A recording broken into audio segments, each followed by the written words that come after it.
welcome to Ladies Talking Leafs. I'm Chris. And I'm Sil. And welcome to Season 7 of the Shanaplan, Leaf fans. Woohoo! It's just so exciting to have hockey to watch every night, and hockey fans on both the U.S. and in both the U.S. and Canada obviously are super, super pumped because the NHL had record-breaking TV ratings on opening night. So that is huge. Yeah.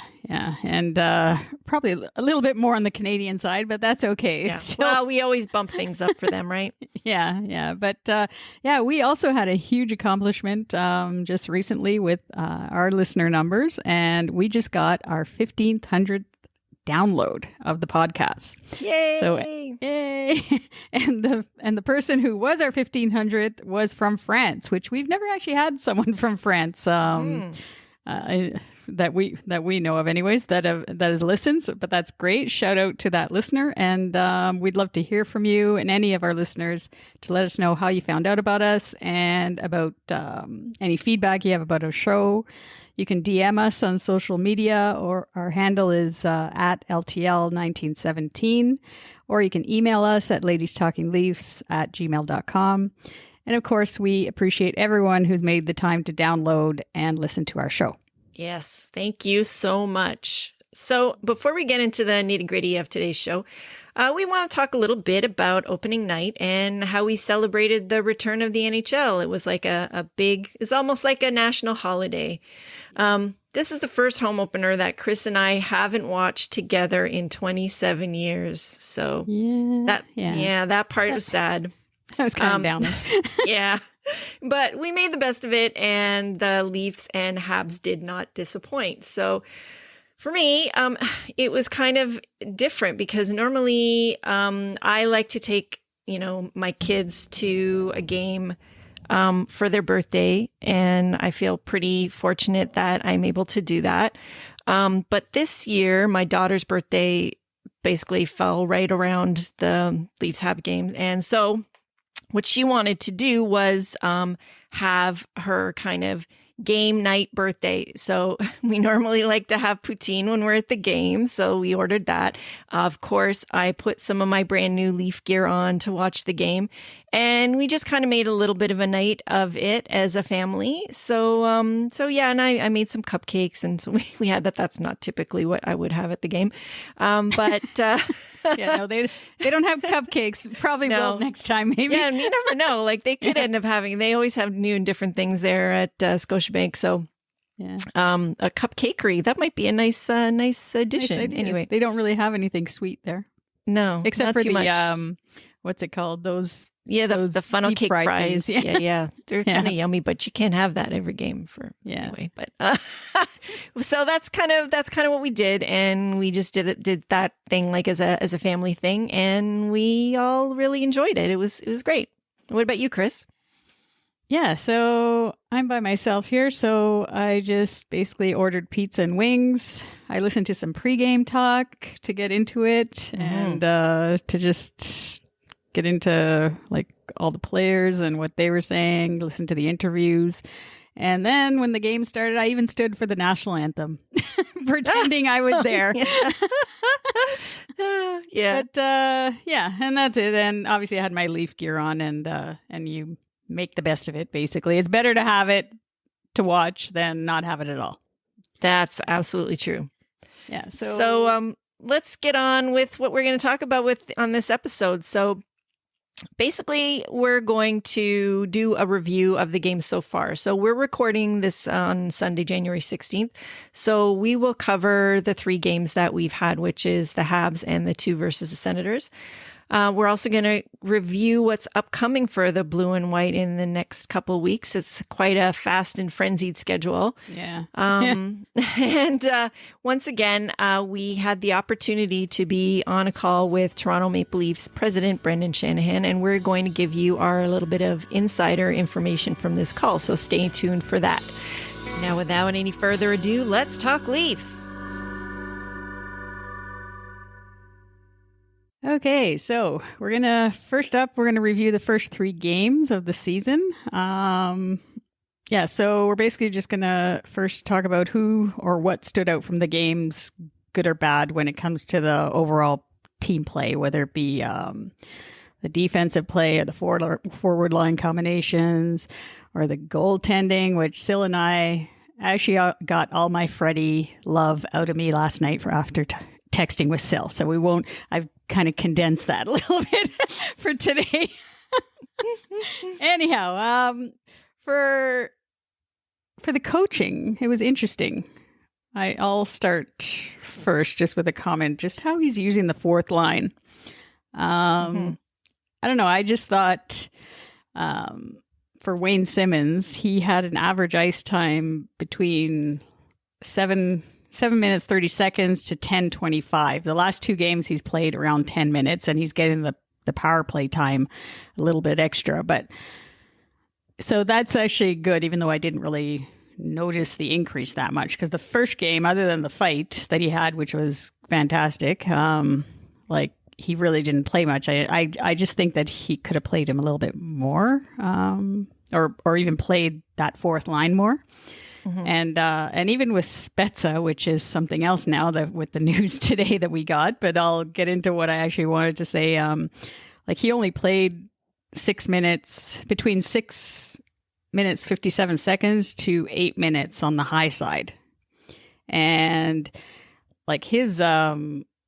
he was mainly used also too on the PK on the draw, where this was amazing stat. Actually, he got 18 wins and 5 losses on the draw. So he's 78% on face-off percent over the 3 games. But yeah, I don't know. I know Sheldon Keefe, he seems to like to use the 3 lines more so than all to distribute it. But I just think he can use them a little bit more. I don't know. I'd like to see it, but I don't know. And well, I guess it depends on the game situations.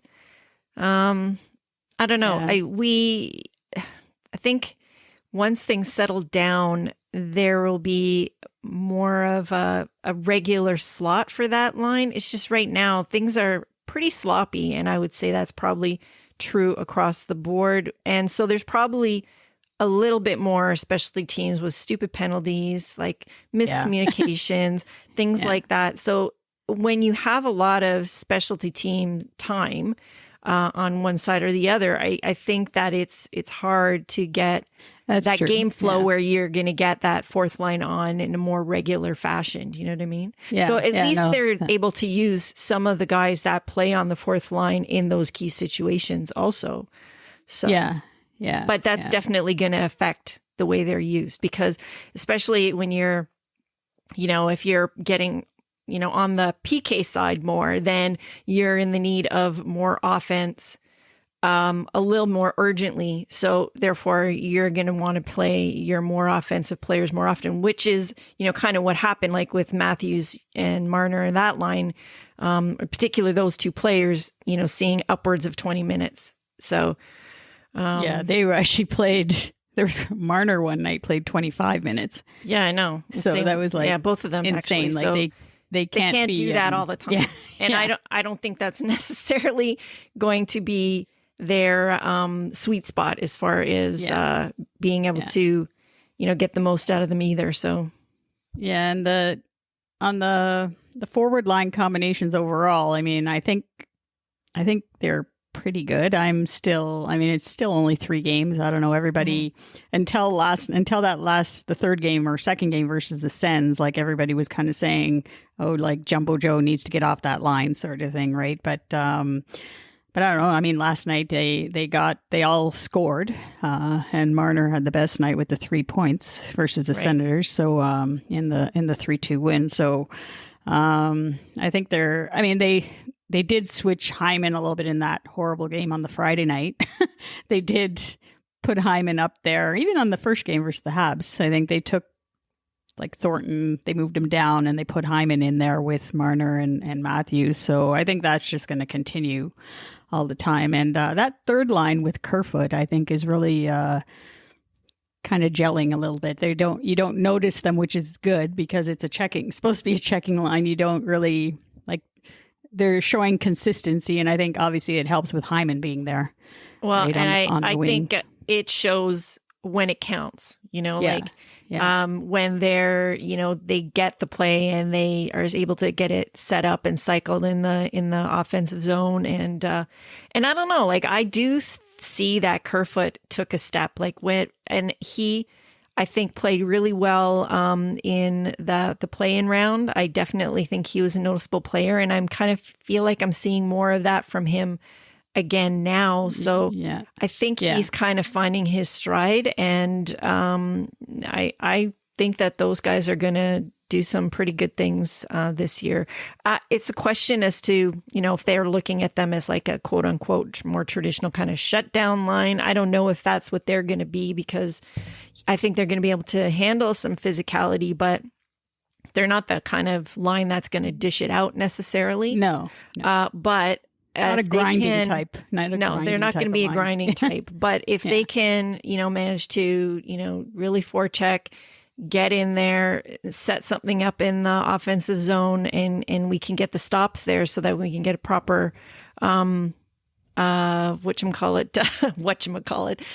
proper face off there and get our other lines set up, then I think that's what you're looking for from them. Yeah. And the defensive side, I think Muzzin and Hall, basically, you don't notice them at all. And also in most of the first game, they were maybe not so great, but the defense seemed totally out of sync even in the first two games. But you really didn't. They seemed pretty good. They seemed steady, just like, they've played with each other before, both of them. So they're good. They're a set pairing, let's just say. Now the Riley and Brody, I mean, they're still working things out. I think they didn't have a good night on Friday night like everybody. But then they played well. Putting it nicely. Yeah. I think Brody. Yeah. That was wow. Yeah. That's all I can say. That was, and you could tell like his body language said it all. Like he was so frustrated, and you could tell he seemed disappointed with his game. He was the GOAT, and I say that not in a good way, on quite a few of those goals, basically blocking Freddie, and he couldn't see it at all. His positioning is just not. I'm pretty sure he was a -3 there. Yeah, his positioning is not great right now. So much better though last night, I would say overall. Yeah, yeah, and then Bogosian and Dermott. I don't know. Bogosian, to me, he's slow. I mentioned this to you on the opening night. But I mean, I hate to say it, but he looks like he's skating through molasses. Like I feel like how hard it is for him to just get the start. So maybe it's just going to take him a little time to get into that game shape. I don't know, but yeah, he's a big body, and I can't be easy to move that across the ice that fast. So. He's got speedy guys to have to keep up with. So, yeah. And the thing though, too, I was expecting to actually just see a little bit more like Muzzin, let's say, like a little bit more physicality in the game. Like I haven't really noticed any hits going into the boards or anything like that. It's just, I don't know. They're okay. But again, he's a minus right now too. He's a minus, I think he's a -3 overall over the past 3 games. But yeah, so I don't know. Those two, I mean, they're new pairings, and it's hard. I guess everybody knows, like for defensive pairings, it's hard to, it takes a little bit. It's only 3 games. So hopefully they get better over the next week or so, because it's a short season. Everybody keeps saying that it's 56 games, right? So it's not like they have a lot of time to figure it out. Well, but, we don't want to start sounding any alarm bells necessarily, but they do have to get things together pretty quickly. That's for sure. Yeah. I mean, like Friday was the nightmare basically game. Like Marner, I mentioned to you, Sel, before, like he had. Even though they were in the zone quite often, like that line was doing pretty good with Matthews and Thornton, but Marner had 0 shots, 0 goals, 0 assists on Friday night. And then another stat they said last night on the game was that, which kind of blew my mind, was that the top 4 wingers had no shots on Friday night on our team. the top four wingers on the top. So on the top, that says it all. And because I was going to point out from that game that I was sort of disappointed with was Willie, because, Willie had such a great game the first game. Like, he was definitely the noticeable player that night. Like, he was firing on all cylinders. He looked great. He was doing, great on takeaways, great in the O zone. He was kind of everywhere. I mean, you're not going to necessarily notice him that much defensively because that's just not really his game. However, he seemed like focused and definitely in the game. Now, one of the things we said with him is that we want to see consistency from him game in, game out. And that's something that it was very obvious that he didn't have it on that second go round, right? Yeah. And he just was, kind of lazy on the forecheck, lazy in the plays, just kind of in the periphery, back to his typical not good Willie self that night. And that's something last night we can't have. He was a little bit better last night. You didn't really notice him that much, but he was there at least, sort of thing. Whereas JT is like, he's motoring, like he's pretty good. He's 2 goals, 3 assists over the 5 or the 3 games. He is a standout. He looks like he is back to his old self. So he's obviously getting more sleep because his son is older now. He is settled into the captaincy now. You can totally tell. And I don't know, there's something also about his face. He looks intense. So he's definitely, I think has, we talked about people coming in to the team with something to prove. I think he's somebody that is on our team that has something to prove, that is put that on himself this year, so he's going to be a model for the rest of the team to sort of follow, I think. Yeah. And all right, what about the goaltending here? So do you want to start with this? I wrote something down here just so I don't go on about it. Okay, well, I think by all accounts, let's just say that Freddie typically is a slow starter. So he didn't have the greatest 2 games on those first 2.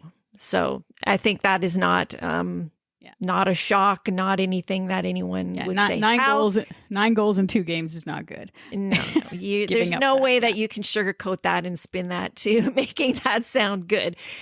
Some things that I noticed is, especially when I was kind of watching all the goals and the saves also from the Ottawa game, is he seems to be very small and crouched in the net this year and a little bit too far back from he just doesn't look like his normal style. So I don't know what's happening there, but his timing seems to be kind of off. He seems to be going down a little bit too early, and he's very crouched, like not his usual tallish self. So I think that there's something with his timing that's just not quite there. And I'm hoping it's not his eyes aren't good, and that's why he's kind of like in this weird position. And maybe he's crouched because he couldn't see anything from in front of because 5 of his own players are standing there like goalposts doing nothing. That's true, but he was also doing it when people weren't in front of him too. So like, I don't really understand why he's looking making himself smaller. So I don't know if there's something they tried with techniques over the summer with him. But you know what? He's going to get back to his own self. I'm no doubt about that. Campbell had a great game for a backup. That's what we want. That's what we haven't gotten for years. So really, I don't think there's a debate about who's number 1 or who's number 2. I don't think that we're going that far with anything right now. But, Campbell looked pretty confident and comfortable. So, and I did not see that from Freddie, that looking comfortable. He didn't look comfortable, whereas Campbell looked comfortable. That's the one thing I would say about what I've observed over these 3 games, which let's, calm down, folks. It's only 3 games. So, Well, they're running on Twitter. They're running Freddie out of town right now. Of course, but I think a lot of them didn't like him from last year as well. Like from last season. And whatever, his playoff performances obviously haven't been the greatest. Yeah. And those are our most recent memories right now. Yeah. So because we're only 3 games in here, so that's less than what we played against Columbus. So, but we have to get a few games under us still. Yeah. I'm thinking he's going to go in versus Winnipeg only because Keefe or the team, I don't know who explained it, but they went into this deep explanation as to how they were going to be using the goalies, assuming they had Aaron Dell there. Of course, we know Aaron Dell is on waivers, but they went into this big explanation to say that they didn't want Freddie to think about like having to go in as a backup, possibly. Let's just say if Campbell didn't do well last night versus Ottawa, he didn't dress at all. He had a good hard practice on Saturday. Sunday, today, they have the day off. And then Monday he'll play. And they said that that's what they were going to do. They had Dell as the backup in versus Ottawa on the Saturday night. So they said that's how they were going to handle it, as long as they had those 3 goalies there. But I don't know. So I'm thinking they'll stick to it for now. See how Freddie plays on tomorrow night versus Winnipeg. And then I don't know. I was thinking of it this morning, actually, that maybe it will be the case that he'll have to get used to playing almost the 50-50 split, like the way they do, like the Bruins and Pittsburgh did with their goalie situation. I was trying to think of a team out west, but I don't know. Vegas, Robin Lehner and Fleury. I don't know if they did more of. I think Lehner played more than Fleury quite a bit last year, but I'm not positive on that. But I know definitely Pittsburgh and Boston, they both had like a pretty close even, and Carolina as well. Like they all had a close 50-50 split. So maybe he's going to have to kind of change his mindset if that's what Keefe is leaning towards, or if Campbell pushes it that much where he plays that well over a long stretch of games. Because Campbell, I believe that was his 7th game last night as a Leaf. Mm-hmm. He only played 6 last year. And so I don't know. I think that, I just think it's always easy to blame the goalie, right, for everything. Right. That's the easiest thing to do. So we'll see how it goes. Anyways, we love Freddie anyway, so we're good with him. Mm-hmm. He'll be fine. He just has to think of that mentality, like he said in his preseason interview, that if he does well, the team does well, right? So that's all he needs to. Right. That's what he needs to think about, and that's it. Don't worry about anything else. All right, so we're just gonna get into some specific players here. Who's impressed you as a player the most? Let's just say in the 3 games. Well, okay, so in the 3 games, I would have to say Tavares for sure. He's been great. Also, Matthews just got his first goal yesterday, but he's been all over the place, though. Yes, yeah. And he's been excellent. And that one post that he clanged, my God, that was loud. Yeah. So, definitely he looks awesome. Marner seems to be getting it together. That he, for Matthews, I just wish that he doesn't get hit so much. I noticed last night too, as he was going to the bench, somebody gave him a shot in the back of the cross-checking thing, and I was like, oh, I'm like, yeah, no, we don't need that. But with that though, that was something that part of what they're trying to address. So until somebody takes liabilities with him, and then someone comes back at them to protect him, that's going to keep happening, because everybody knows that you can take shots at him. He's not going to retaliate that much, not in a way where he's going to fight. Although I did see him stick up for himself in one instance the other night. So where he kind of pushed back. But people are going to keep running him so long as it's allowed. So yeah. All right. Well, for me, it's the one of the players that you mentioned earlier. It's Kerfoot. Actually, that's the other person I was just going to mention, but then we got a little tangent. The fact that he got injured during their little mini training camps, or he hasn't missed a beat either. He just seems to have some spring in his step somehow. Like in the overtime versus Montreal, There was one play there where like he was like in the ozone like so fast. I was like, wow, who's that? Alexander Kerfoot? I was like, wow. I said that's good to see. But I don't know. Maybe it's because he has. Well, it's only 3 games, but it seems that Keefe is sticking him as the third line center. So that's center role or the set role for him as a third line center. And then he got the goal on Friday night, which was good for him too. And he just seems to be different a little bit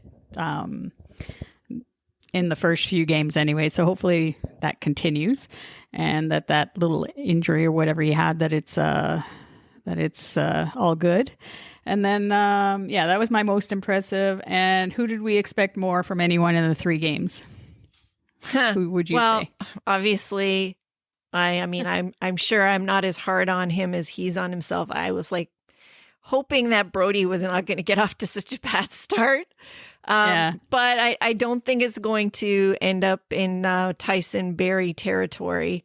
No, that's for sure. Yeah, no, I don't think so. But yeah, so he was, I was a little bit disappointed with him. That's probably the person that I would point to. We both picked the 2 defensemen that have come in too. So I was Bogosian.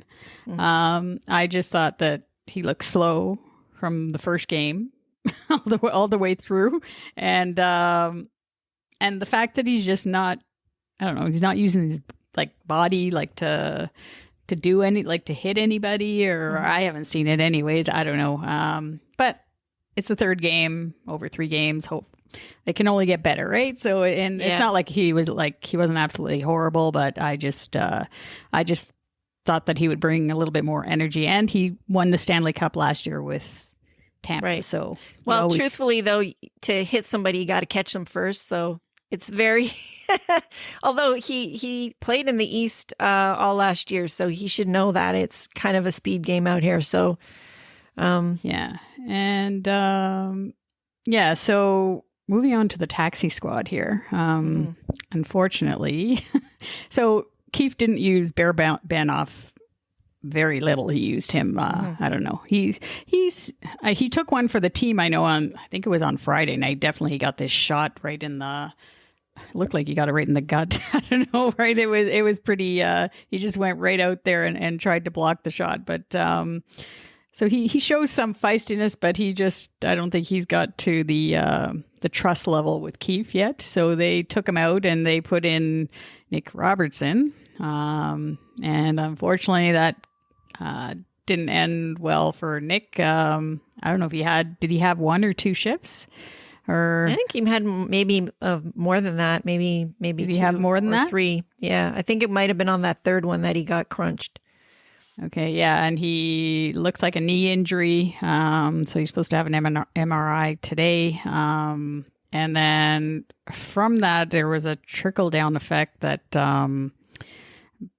basically, in order for them to bring up anybody else, they needed to send down somebody else to the taxi squad. And of course they put having 17 skaters and the extra goalie, they chose to put Spezza on waivers today and Aaron Dell. And as the goalie thing, like they're saying, it's like a luxury that we had that 3rd goalie, that extra goalie. But so the Robertson injury basically forced the waiver move because they didn't have the extra forward on the roster. So they chose, they needed to get that extra forward. They had to put down, and with the salary cap space, it's very complicated. Let's just say that to explain. But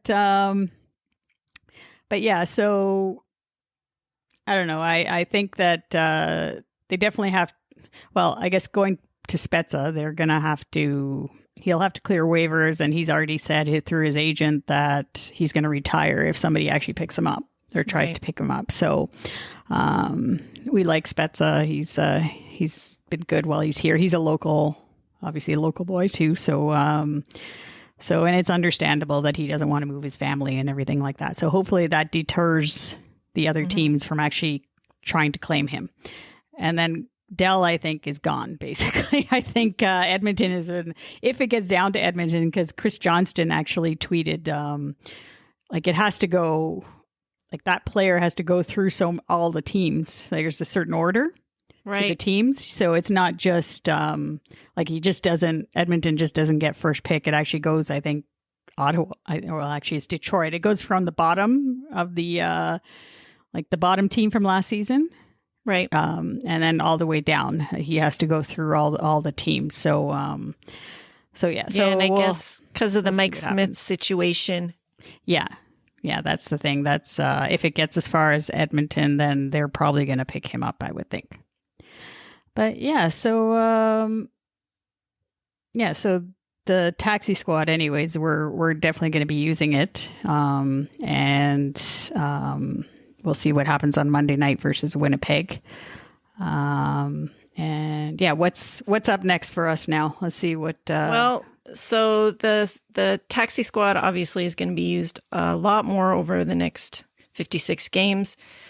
So we're playing, like you said, against Winnipeg on Monday, and then we have a lot of games coming up against the Oilers and also a trip out west. So we're going to start to really pick up the pace as far as how many games we're playing in a week. I think we're going to see a lot of changes, and I think Leafs Nation is going to have to get used to a lot of adjustments, and we're going to have to try to not freak out over every little move. Every change, This is all a lot of thought, I think, has been put into how these things are going to be handled. I think a lot of these things are not going to be knee-jerk reactions either. So there's method to the madness. It's got to do with, the complement that they have on the ice, but also salary cap considerations and everything. So with also an eye on, being able to put the best team on the ice come playoff time. And we have, a very short time to be able to get that all together. So, yeah. So we're playing Winnipeg tomorrow night. I expect Freddie to be back in goal. And technically, I mean, we really weren't sure if we were going to be playing Winnipeg because they did have some COVID issue where they canceled practice on Saturday. But apparently today they said everything was good and they are scheduled to fly here for the game for tomorrow night. So they're flying here today on the Sunday. And so we'll see. Patrick Laine is going to show up apparently. I don't know what was wrong. Something apparently he might have had an injury or something. But he is traveling with the team. And then, so that's always the good thing because obviously Patrick Laine was drafted number 2 after Austin Matthews was number 1. So there's always that little, maybe it's a rivalry for him. I don't know. For us, we know who's the better player. Yeah. And then, funny that there's still a debate on that in some circles, but anyway. Yeah. And then, and then there's Connor Hellebuck, obviously, who's the Vezina Trophy goaltender, so that'll be tough to get pucks by him. But it's definitely going to be one of the better teams we've faced so far in the Canadian division. And then we got the Oilers right after that. Yeah, so we have 2 games versus the Oilers on the 20th and the 22nd. So back to back. That's going to be here at Scotiabank Arena. We have no Leafs on Saturday night this week. So, we're, I guess with this schedule, it's not necessarily a guarantee that we're going to have Leafs for a hockey night in Canada. We have the return of Tyson Barrie. So what do you think and what are you expecting there, Chris? Yeah. Well, I mean, he's only was with us one season, right? So he's been playing with Connor McDavid quite a bit on, like, he's been the D pairing, I guess, I think, with the when McDavid's been on. So I don't know. I don't think it's going to be that big of a deal. And it didn't work out for him here. That's also, like, it just didn't, the expectations, I don't know, like I guess it was just, it just didn't work out. So, no. Yeah. So that's also, it's always a treat, when we get to see Connor McDavid. Yeah. However, I kind of wish that Austin didn't let him come to Arizona because he's like really firing on all cylinders right now. So maybe AM34 can not invite him there for the summer to get his juices flowing. Don't give them too many tips. Any more tips? Exactly. Yeah. So I think that's always going to be, it's going to be a good showdown always between I think Riley is going to be a little bit more because he's always on the highlight reel now with that one goal I know. from last season, right? So be interesting to see if that puts a little burr in his bonnet for that, for sure. Yeah. Yeah. So we also play Edmonton again the following week on the 28th and 30th. So this is where we should start seeing some of those rivalries building up, because now we're seeing basically one team 4 times within the course of a week. So yeah, for sure. Yeah. And then in between there, we played Calgary, the Flames in Calgary. Again, it's a 2-game series playing on Sunday, the 24th. Note the start time is 4 p.m. on the Sunday. So we're going to have to get used to some of these earlier times, I guess, with the time zone difference, and also later, because I think on the one Edmonton game is at 10 o'clock here. Mm-hmm. So overall, though, looking over the schedule, we actually have the majority of our starts are the 7 p.m. So, which I think some clubs are not too pleased about, but yeah. Mm-hmm. Yeah. And then, but I mean, so far, I mean, we only played the 2-game style, I guess, the 2 games versus the Sens. Right. So I don't know. So far, it's all right. We'll see how it continues on. But a few things to note on when the teams are on the road when it comes to the COVID, like the strict protocols. I found this interesting. Everyone, well, I guess it's interesting that they've gone this strict. Basically, everybody has to wear a mask when they are together off the ice. They aren't allowed to leave the hotel on the road except to get like fresh air. So they can't like they can go outside the hotel and that's it. Basically, they can't really like go and discover the city or anything like that. Obviously, and nothing's open anyways. It probably across Canada, we all have the lockdown measures. So and then at dinner, they have assigned seats and they have to observe proper social distancing during the team dinners. Mm-hmm. So everything is very well laid out for them. I just find it interesting because like they're on the bench, sitting on the bench right beside each other. So true. I don't know. I just like for 3 hours, I don't know. I find it well, I mean, I don't know. It's better to be safe, obviously. But what I would say to that, though, is that when they're on the ice, they are in a bubble of sorts because it's all people connected to the team only, right? But when they're somewhere eating, you're going to have some servers. You have people preparing food. There's other factors and variables. And honestly, it just takes one person to, be asymptomatic and carrying it or feeling a little under the weather, not noticing for things to just really explode in not a good way. So, and obviously a lot of the teams are they're being very serious about the situation. Vancouver already canceled a practice once, like even though everything ended up being fine. Winnipeg canceled their practice or things. So they're being very careful with it, which is good to see, obviously, because we don't want. There's bound to be something. I mean, obviously Dallas now. I don't know when they're starting, but their season because they're not starting until the 22nd or something, though. Oh yeah. So I mean, that was from before the season even started. So but we'll see how it goes on their first road trip. Because our next episode will be coming after that, and normally it's a time for the teammates to like build that team chemistry, which brings us to our next segment, where we actually got the chance again to be in a call with Brendan Shanahan, and he spoke about the team, and we had the opportunity to get his thoughts and vision for the team moving forward in the 7th year. I can't believe it's the 7th year of the Shanaplan. Mm-hmm. Yeah.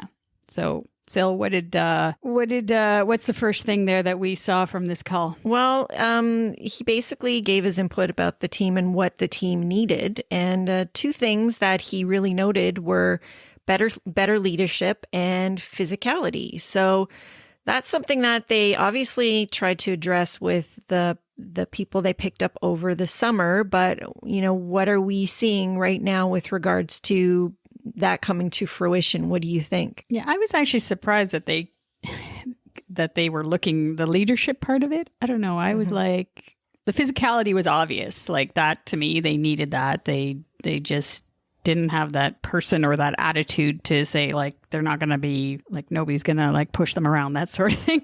But the leadership part, I found it interesting. But obviously they got a lot of it from getting somebody obviously like Joe Thornton, Wayne Simmons, and then I think Bogosian in a way just because of his experience with a Stanley Cup winner just last year, like being on that team. So I kind of think that, because of the types of teams that Shanahan's been on, and even if we want to look back to, our teams from like the 2000s, you had Mats, who was kind of a quiet leader, which is like similar to JT, but they brought in other people like Nieuwendyk for a time, Gary Roberts, they had Ty Domi, different types of voices, different types of personalities, somebody that is going to be speaking up more because Tavares, it's not really his style. So maybe they needed, not necessarily saying that they didn't have, good leaders to this point, but they just needed some different types of voices also and more varied experience, Yeah. And I think too, with our three young stars in Nylander, Matthews, and Marner, I think they might need a little bit more direction or like to say, because obviously we haven't had the greatest experiences in the playoffs over these last few years. And it's only their first going into their fifth season for Austin Matthews.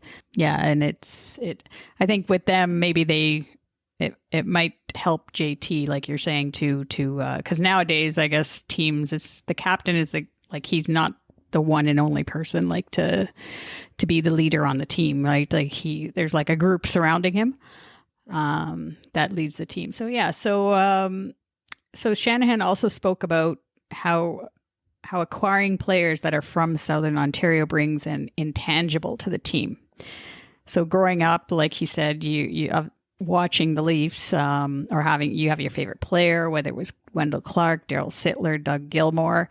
For him, like his favorite player is Daryl Sittler. So for him, he's like, it just makes a difference. Let's say when you put that jersey on for the first time and you think, wow, like Daryl Sittler was my favorite player, number 27, and I'm putting that jersey on now. Or whether it was Wendell Clark, right, or Doug Gilmour, like he said, you can have elite talent to win, but you also need the intangibles as part of your lineup. So yeah, I think it's a huge difference. We talked about in our first episode of the year with Wayne Simmons looking at himself in the glass, right? Like saying, wow, I look good in blue and white, right? So those kinds of things, I think it gives that energy. I mean, Marner understands it. Obviously he's from here, but people like Willie and Austin Matthews and Ilya Mikheyev, let's say a Russian player, and Kerfoot, it basically just instills it more for them as to what it is to be a Maple Leaf. That's how right. So they're kind of being, in a way, they're kind of being taught by these guys and their reverence, what it really means to wear the blue and white. Yeah, definitely. I have to agree. But then, you kind of wonder, how come they're, this whole draft, did we even have any Southern Ontario born players drafted? Like not a one. So yeah. That's true. That's true. Yeah. I don't know. That's something between him and Dubas, right? That's exactly when it comes to the Shanaplan, they have to figure it out. But they obviously brought in those couple players that Morgan Riley, I think, is one of the big, like he's from Vancouver area, but I think he's he grew up a Leaf fan as well, right? But I just think being that, and I think that's what Shanahan is obviously, by what he said, he believes it as well, that having those players from Southern Ontario, it just adds something in the dressing room to